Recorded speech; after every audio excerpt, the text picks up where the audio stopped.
Forrester with us, right?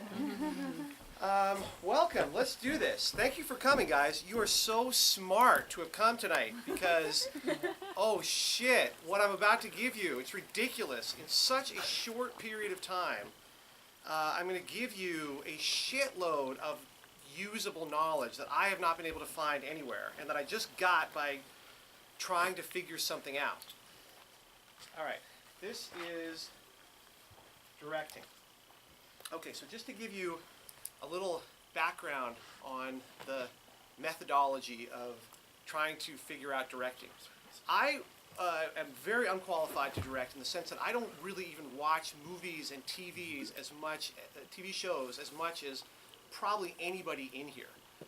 Most people are much better at watching TV and movies than me. So I came into a career of writing through writing, and literally through writing prose. I mean, I am so unqualified to be a TV writer, let alone a director of anything.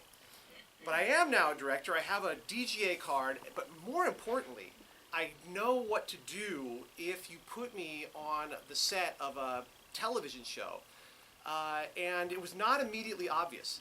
I can tell you that the way I got to direct was by leveraging my writing credits. I basically have been a writer for The Ben Stiller Show, The Simpsons, King of the Hill, The Office. Once I was on The Office for a while, I basically just started to ask for directing in my contract. You want to hire me as a writer again? Well, you have to let me direct something.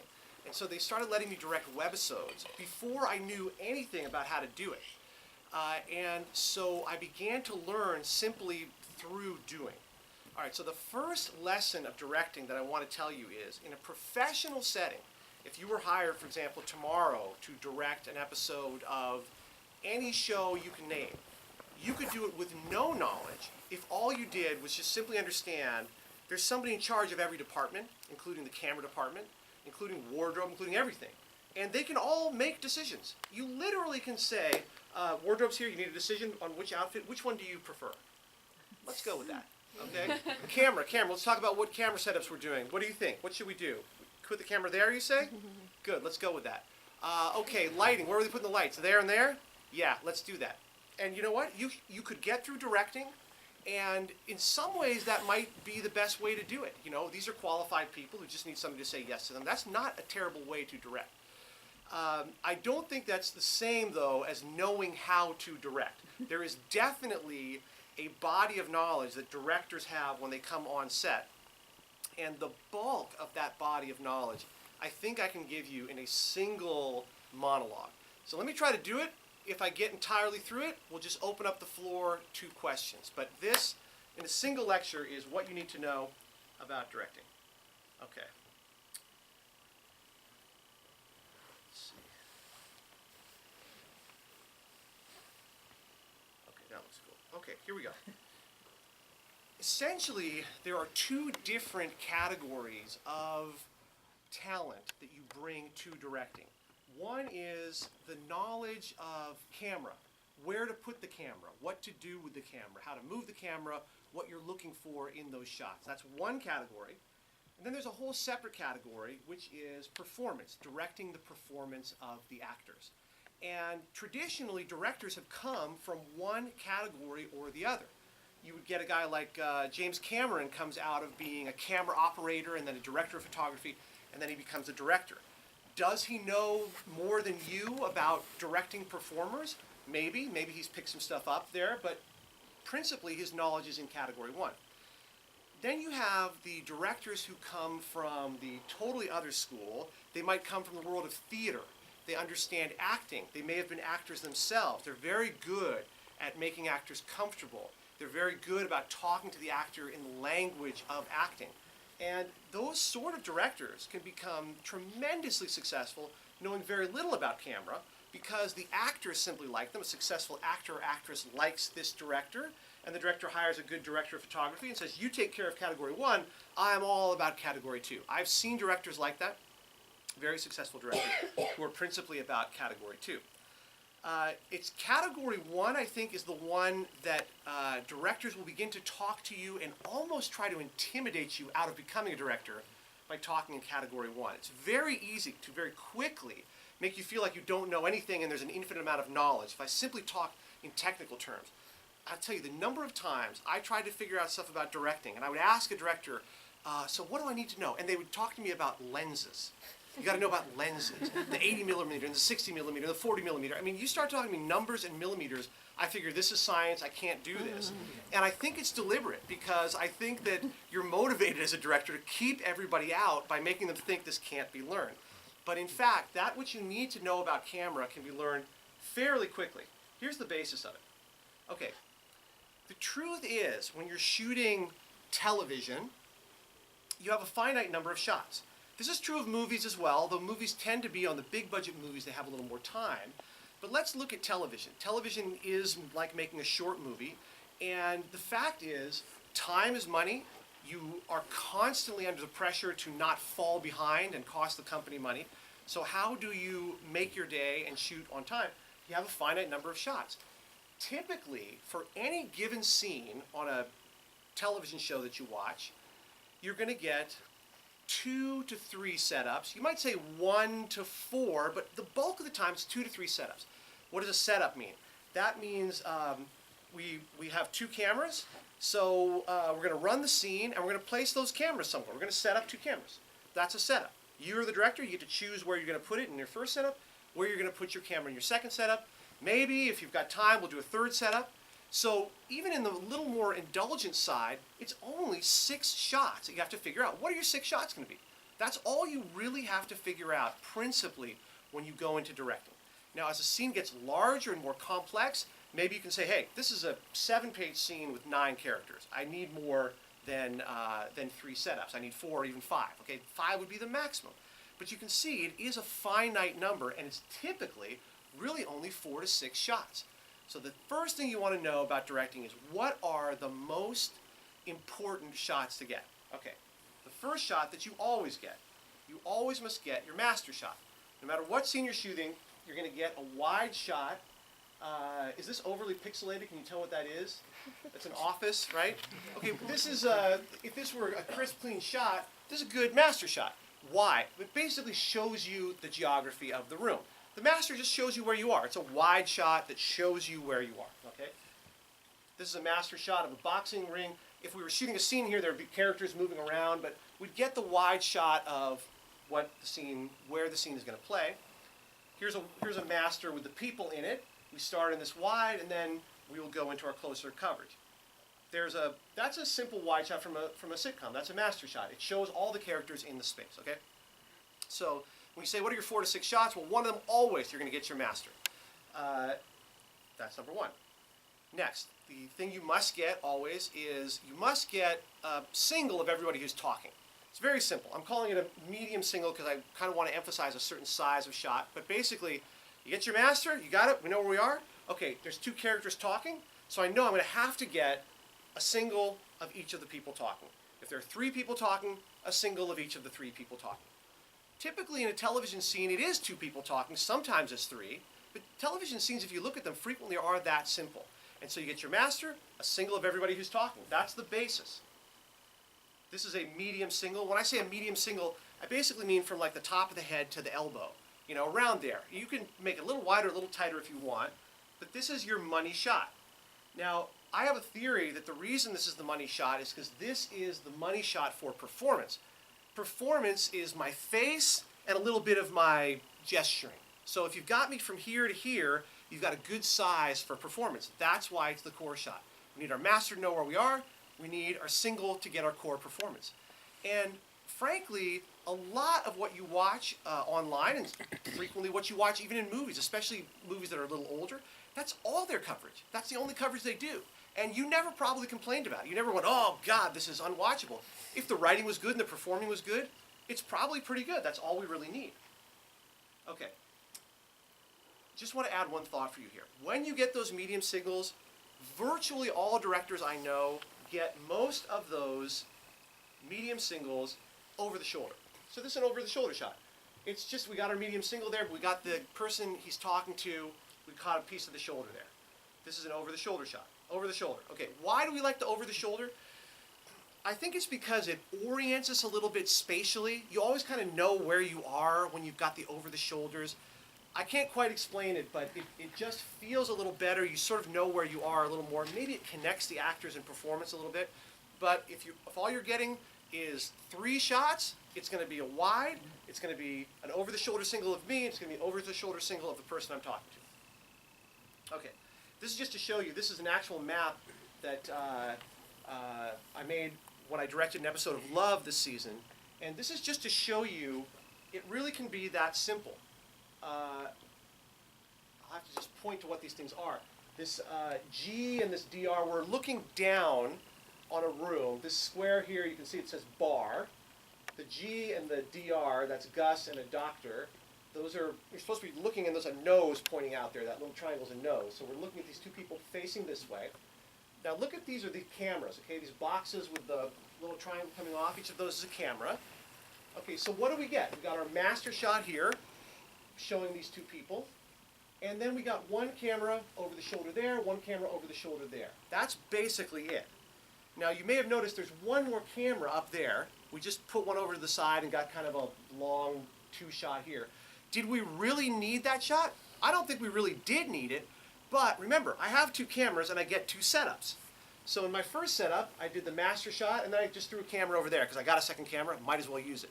In my next one, I shot this way and that way. These 2 cameras got my over-the-shoulder shots, and literally in a professional television show, it can be that simple.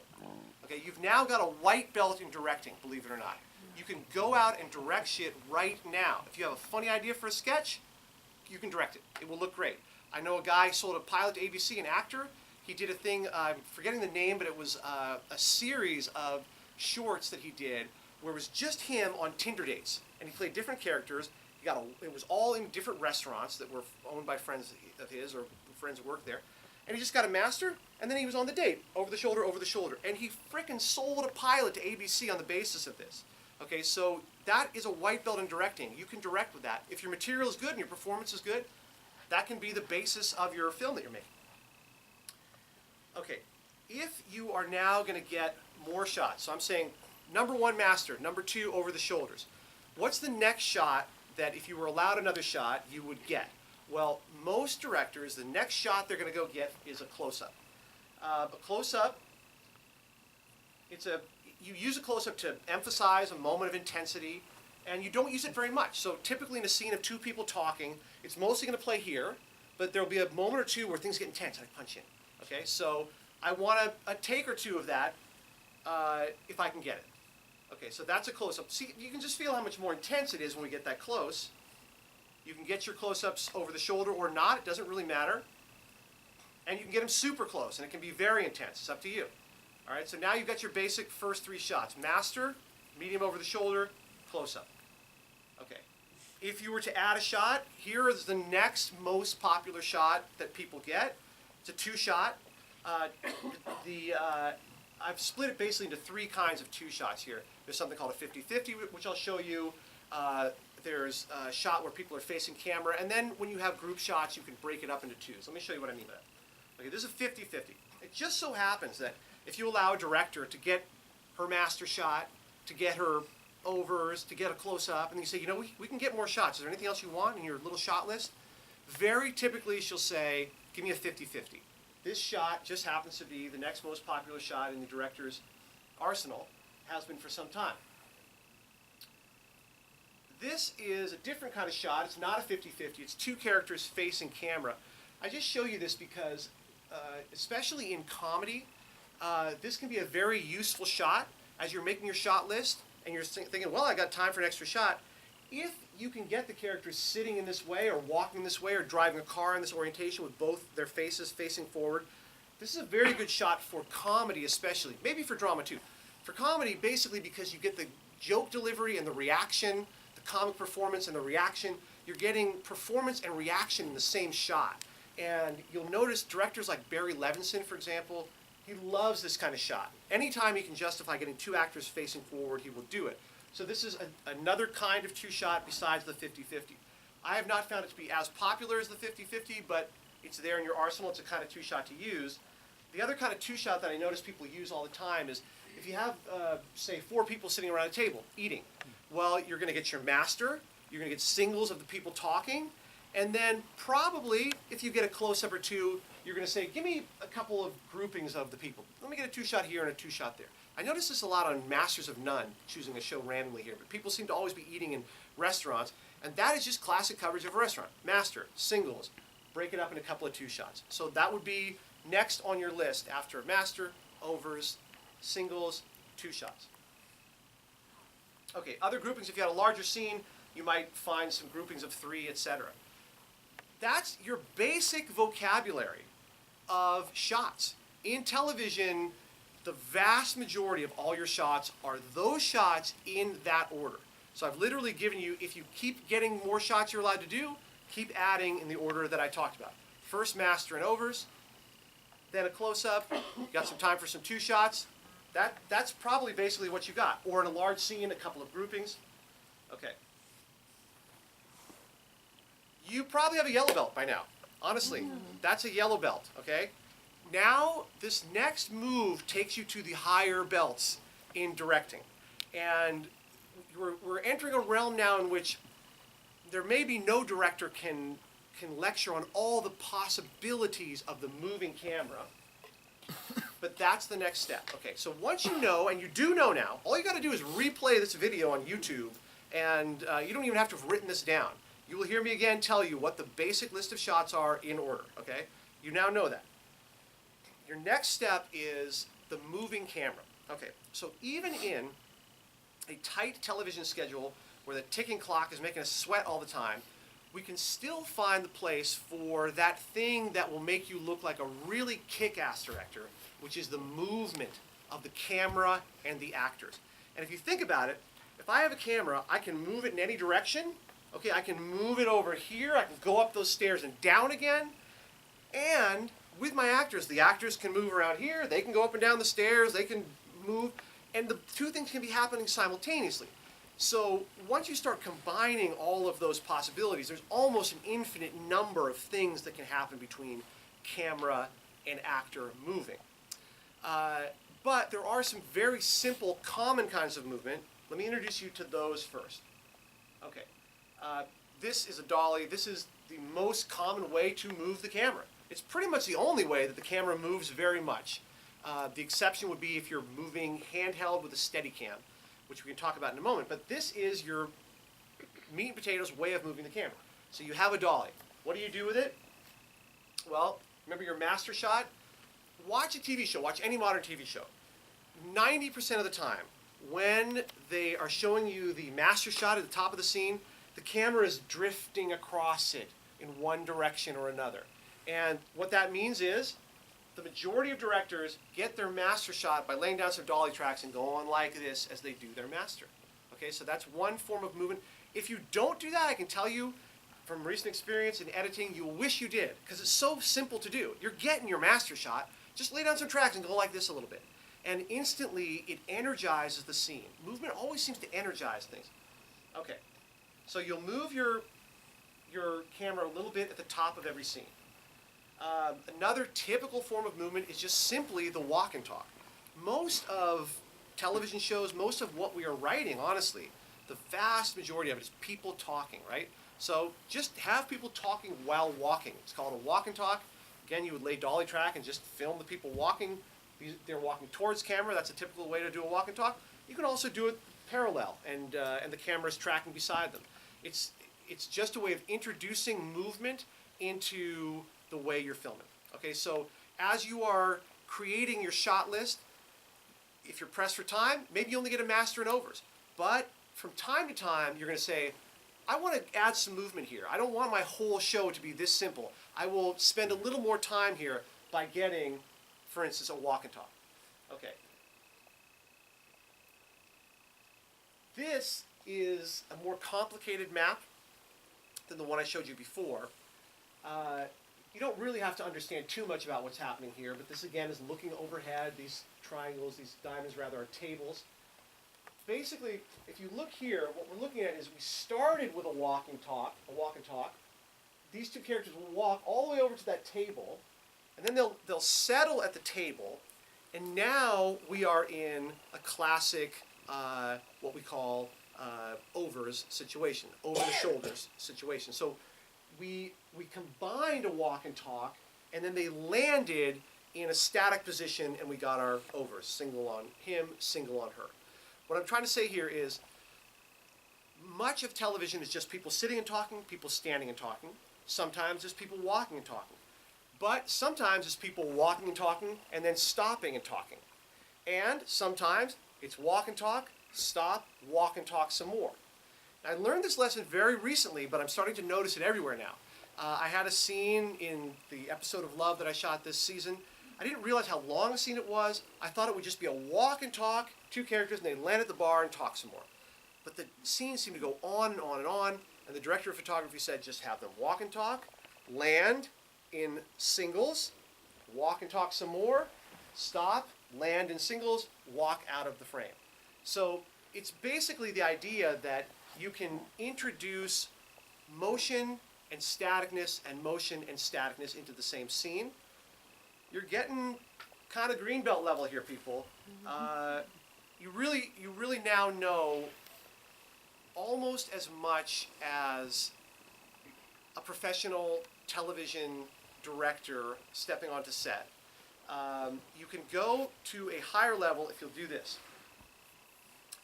Think about the wonder. Okay, this is where you can really impress people as a director. It's a very simple thing to do in theory, but it does take some amount of prep. The wonder is just basically saying, hey, what if we're going to shoot this scene? There's going to be a fair amount of moving of the actors.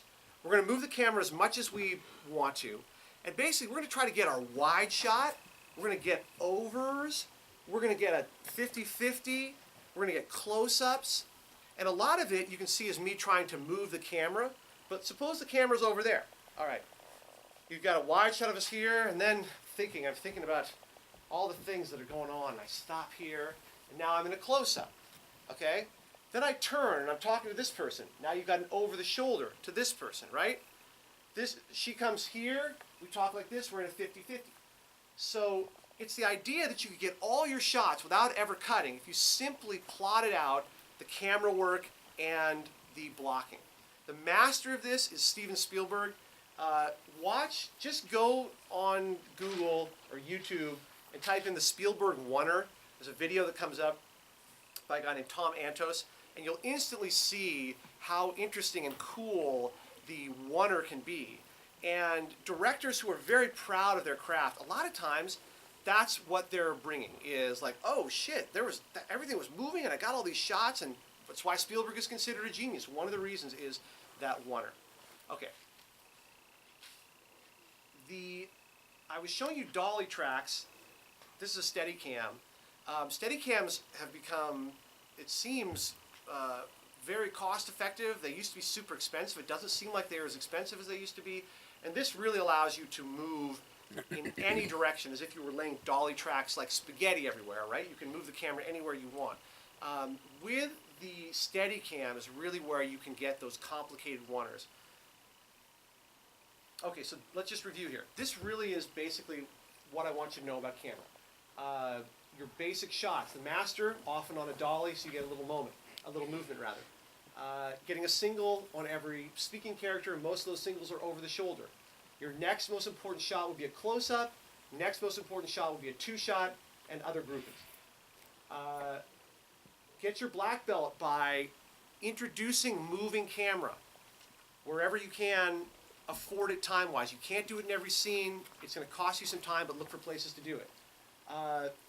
If you can throw in a rad wonder in your directing, you're going to look like a genius. Zones of action is just what I'm calling that thing where people walk, and stop. Think of it as little zones of conversation linked by walking. All right, you now know what you need to know about camera movement. This is just a bonus thing I want to throw at you. It's a little side study of directing, but it comes up so often that I just want to give you the mini lecture on shooting in a car. Every book on directing, it seems, has a little chapter on shooting in a car. And why is that? It's because we just happen to write a lot of people talking in cars as writers and people who make TV, people who make movies. So you need to just know the simplicity of it. It really is simple. This is called a process trailer. It's typically the way a scene in a car is shot. It takes a shitload of time to rig a car in there, so whenever you have to do it, Everybody groans and moans and groans. But typically what you do is you tow the car. That's another shot of a process trailer. Okay, so your basic shots when you're towing with a process trailer is you get your master really is this two shot on the top, and then still from the front you get a single on each of the two people. That's your basic coverage in a car. This is called a hostess tray. It's a thing you can stick to the side of a car. If you were in a process trailer, you might just have the camera mounted on that process trailer, but you can do it a cheaper way here by mounting a camera on the side, and then you get that shot. So that's, you know, your basic vocabulary for shooting in a car. Two shot from the front, singles from the front. If you really want to get this shot, you can get this fairly easily with a hostess tray or having a car drive beside and shoot.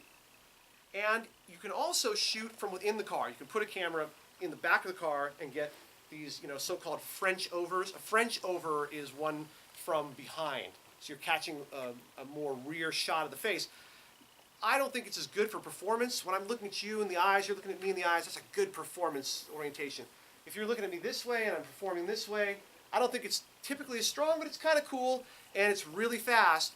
I was shooting a presentation for Comedy Central on a low budget. The camera operator said, "We're not going to use a process trailer. It's too expensive, it's too slow, I don't give a shit, I don't think it's that great." So he sat in the back, got this shot, sat in the back, got the shot of the passenger there, took the passenger out, just sat in the passenger seat and kind of got a little frontal, and so he got, you know, 3 decent shots and felt that was all that was needed. It took no time relative to doing a process trailer. Something to think about. All right, you now know how to shoot in a car? Okay, now, this is good stuff. Okay, you really want to impress some people as a director. You want people to look at your stuff, look at your reel, look at your short that you're going to make, okay, and go, she really knows how to direct. Have you seen the look of it? It looks great, okay? You've basically almost got it with the shots that I've shown you. That's all you really need. But I'll show you 4 little things. These are the things I've noticed that the good directors are doing. It's so simple, and you'll get the killer cinematic look. Okay, depth is the first thing. Depth. Depth just means you have something you're shooting here, this hay bale is what you're shooting, but look at how much space there is behind it. That's all that depth means. Okay? The opposite of depth would be if you took a shot of me against this wall. Okay? I'm talking here, blah, blah, blah. Paul Feig, the director of Bridesmaids and Ghostbusters, I overlapped with him a bit on The Office, talking about directing. He said, "I just never like to shoot into a wall. I never want to have characters talking with a wall behind them." Once somebody points it out to you, it's really obvious that good directors will never put you against a wall. They'll always try to get tons of depth behind you. J.J. Abrams shot an episode of The Office, and I'll never forget one of the actors on the show, Paul Lieberstein, said J.J. had to get a talking head. That's where, you know, Michael Scott talks to camera. And we were just going to do it in an office, and he said no, and he brought him out into the middle of an office with kind of a pole next to him, and then all this depth behind him. And he struggled for half an hour to find this shot. And Paul was really impressed at how a good director will not give up and search for depth. It's that important. Okay, so this is a typical good shot with depth. Face in the foreground, look how much space reaches out behind her. Guy in the foreground, tons of space behind. That's a shot with good depth. Okay. Depth is one way that you make stuff look good. Another way is using the long lens. You guys may know what the long lens means. I still haven't really bothered to learn anything about lenses, but I know the term long lens. Basically what it means is if I'm going to shoot you, I'm going to get a shot of you, I stay back here, but I use a lens which zooms in on you, so I get my single of you, but from back here. What it does when you do it with a long lens, as opposed to being close to you, is it blurs out the background. The pixelation is a bit problematic here, but you should be able to see that she's largely in focus and the background is blurry. Foreground in focus, background blurry. Okay. These, it's a shame because the foreground looks blurry as well. But the basic idea is that your image in the front is crisp and the back is kind of bleeding out a little bit and looks great. This, by the way, if you really want to go super beautiful, you shoot long lens at night. So you can see that at night, lights in the background turn into these little pools and become very beautiful. And so often, if you're watching a romantic comedy or anything in which we're showing romance now, it's long lens with colored lights in the background. And it always just signals kind of beautiful and romantic. So often when you go, oh, I thought it was beautiful, it's long lens at night. Okay, the last piece of that look that I want you to think about is foreground element. And this is something I've only learned recently. Literally the last time I shot, 2 months ago, shooting an episode of Love, I suddenly realized I'd been hearing people talk about foreground element, but it suddenly hit me how valuable foreground is to a good look, a real look, an authentic feeling movie. So let's take a look at foreground element. So the chain link fence here is the foreground element. If we had a person standing here, looking at this building, that might be cool. It's got depth. But with the chain link fence, it also has some foreground. This is a typical way to get foreground, is people's heads in the foreground. And then if we had a person a little bit farther there facing camera, that's our actual subject, we'd have depth behind and the foreground element of people's heads. This is a good shot with foreground. Okay, there's depth back there, but just the plants in the front. You can see how it creates a sense of realism when there's foreground. It doesn't feel as staged as part of what's so great about it. Again, human beings as foreground, heads as foreground, hands up as foreground. A lot of times what you'll do is, if you're shooting a scene of a couple of people talking, you'll just keep pumping extras walking in front of the camera, and that's how you get your foreground element. I came to realize one of the reasons why we don't get it as much as we would like as directors is that the assistants whose job it is to move the extras are extremely challenged to get the extras moving at the right time. And so I just noticed they kind of give up. They'll give you a couple of crosses, but then they're just like, I can't order 40 adults, just keep walking in front. And so you have to just keep hammering to get the foreground element you want, but it's worth doing. Okay, so this is a shot without foreground element. To me, that looks really fake, sterile. It just looks posed, right? And this is really pretty similar, but we just have this body in front here as foreground and a little bit of her shoulder as foreground. Handheld is the final element that I would have you think about in terms of creating a feel of, oh, that's got a look, that's got a style. What I've noticed, here's a couple directors, Lynn Shelton and Michael Showalter both came in and directed Love this year, and both of them insisted on doing handheld for almost every shot. They didn't want to do tripods, they didn't want to do too much dollying, but in almost every shot they wanted handheld. What do you get from handheld? When you're watching it, the camera kind of moves just a little bit, and it subconsciously signals to you that you're there watching it, and it just feels more intimate. And so increasingly I'm noticing directors want to go with handheld. That look, 4 elements. Always try to get depth, use long lens a lot, find a foreground element, and go handheld. And that is what I'm finding for the good directors that we respect and go, why does it look so good? Those are the 4 things that they're doing, and a little more. That, my friends, is 1/2 of directing. I said there's camera and there's performance. You now know the hard part. That's the basis of it. Really, honestly, directors are going around with their DGA cards pretending like this is so complicated. That is basically it in the 1/2 of directing that is camera. The other half is performance. I have a little more of a simple take on performance, but I would say your basic one thing you want to do if you do nothing else to become a good director in the performance element of directing is take an acting class. Take some acting classes, learn about acting, because directing performance is mostly about talking the language of the actor to the actor. Okay, I have not taken acting classes, but I've been working with actors enough now, and I happen to read at least one very good book, Judith Weston's Directing Actors. If you buy no other book on directing and no other book on the performance side of directing, this is the one. I just find it marvelous. So much good information, and even the language that she uses, it's good to pick up that kind of vocabulary that she uses in talking about directing actors. All right, so you can think about directing the performance side of acting. I think you really get 3 different shots at it, okay?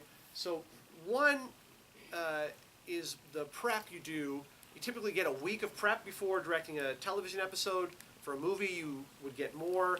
And in the prep, you're basically doing homework on the script. You're looking at the script, and there's a term that I got from Judith Weston's book. The term is an emotional event. And the best thing you can do in your prep is look at every scene and ask yourself, what is the emotional event of the scene? Now, what does that mean? A seduction would be an emotional event. Someone trying to bluff someone. Someone hurting someone's feelings, a betrayal. A reconciliation would be an emotional event. Now, not all scenes are that obvious and large in terms of their emotional event. Sometimes the writers really, as one of the writers of these shows, I can tell you, we don't always write them very well on emotional terms. Sometimes we write a scene that's largely exposition, and we really haven't put much of an emotional event in it. Even so, as the director, your job is to look at each scene and ask yourself, is there an emotional event here? Even if it's just exposition. You're telling me the nuclear codes that I've got to know. Is the emotional event you're desperate to get this information to me and you're frustrated that I don't know it yet? That alone is the emotional event. I prove to you that I can handle this information and I get it and I take the information out. Maybe that's the one. If it's just exposition, we might have some freedom to choose. Basically, in your prep, that is what you're doing. Is you're looking at each scene in terms of the emotional event, and you are asking yourself, are there beats within this scene? In our hypothetical scene about the nuclear codes, does it start where my character here is anxious and frustrated, but by the middle of it, she starts to see that I am capable of handling this information, and she begins to respect me. Where does that happen? Where does the change from anxiety to respect happen? Knowing the beats and knowing where the transitions are between each beat is largely the homework in prep. Look at each scene, ask yourself what's the emotional event, what are the beats, and what are the transitions. What happens is, then you get to the set, the actors show up, you're going to shoot a scene, you now get your step 2 here, which is rehearsal. And rehearsal in TV, I'm sure rehearsal anywhere where there's time pressure is brief. It is just simply briefer than you want it to be. And it can be frustratingly brief. What I found is that essentially what happens is the assistant director calls rehearsal up, the actors come, you get to say what the emotional event of the scene is. You, the director, describe the scene. In this scene, Sarah's going to come with the nuclear codes and tell them to the president's nephew, and the president, she's going to be anxious and frustrated that he's such an idiot and that he's the one who gets this, but he then proves himself worthy of this and earns her respect. All right? Don't overtalk it. Try to be interesting. You're an interesting storyteller. You're not here to bore them, but you're trying to give them the shape of the scene. Now you say, let's go ahead and read it. Let the actors read the scene, taking their own blocking, going where they would go in the scene, moving where they would move. Okay, that's your first rehearsal. Now you get to talk to them about it. Maybe it went great, looked brilliant. You kind of feel like that's what you want to do. Maybe they blocked it in a way where you think, ugh, that's worse than how I would have blocked it. That's worse than where I would have put them. That's not how I want to do it. You pitch to them a new blocking. With actors, you are always pitching to them. You're never telling them what to do. Very important to understand that you can never know whether your idea for them is correct until they make it their own and go, yeah. Interesting. The director does not tell the actors. The director pitches to the actors, looks for the light in the actor's eye where the actor's like, yeah, I can do that. And then you go with it. So we rehearsed it. I say, would we maybe do it this way? Would your character maybe walk over here? The actress says, I don't think so. I say, well, maybe do we do something different, etc. We must quickly work out what we're going to do. The assistant director is looking at her watch. She says, can we just do a marking rehearsal now? Okay, so we've had a few minutes to discuss a change after our first rehearsal. Now we do a marking rehearsal where the actors will do it again with our whatever new blocking we have. I think on your marking rehearsal, you tell them, just act it a little bit. Try to just get a little warmed up and act it a little bit. You'll watch them act it. Then, and while they're doing it, people are marking tape on the ground. It's a marking rehearsal, so the camera knows where the people will be. Then the actors step aside. At this point, you may get one more shot with the actors, where you can say, okay, now that they're lighting the scene, let's have a quick talk more about the scene and what we think we should do differently, etc.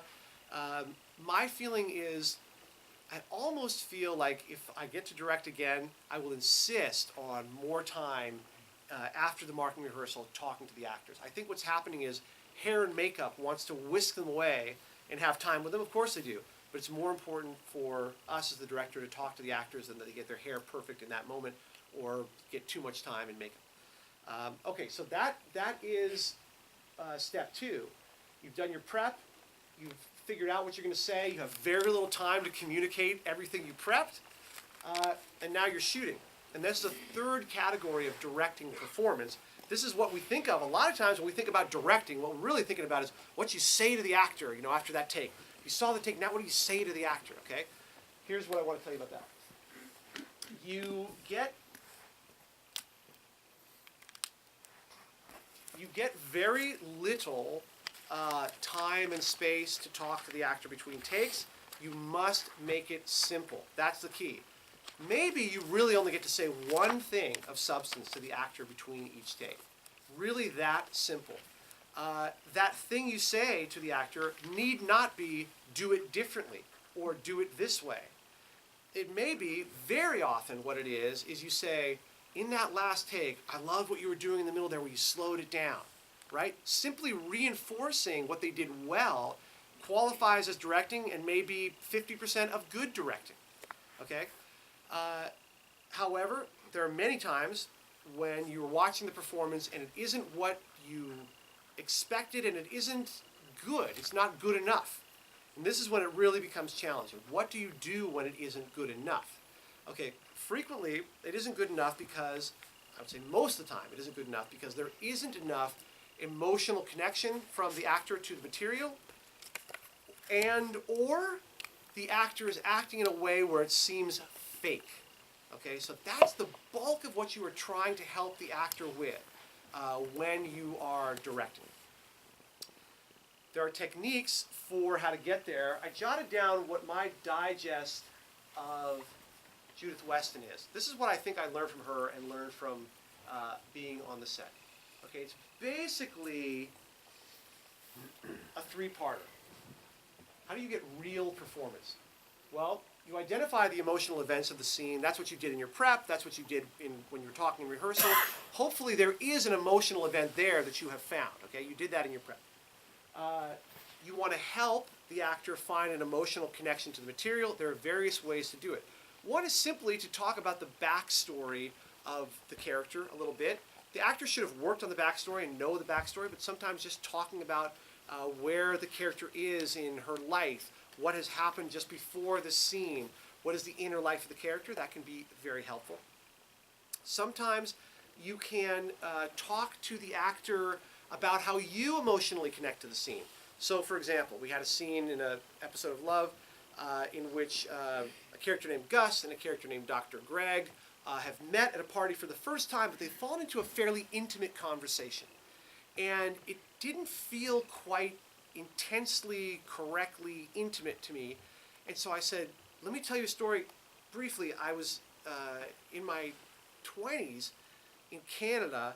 I ate dinner at a restaurant, struck up a conversation with the waitress whose name was Lenny Jabour. And for some reason she got off work and we just walked through Montreal and talked. And it was crazy because we didn't know each other, and that's what made it intimate, was that we had no stakes. Okay, all I'm doing here actually is just giving them the feeling of my emotional connection to the material and reminding them to find their emotional connection to the material. Those sort of things can work. There are other tricks that can work too.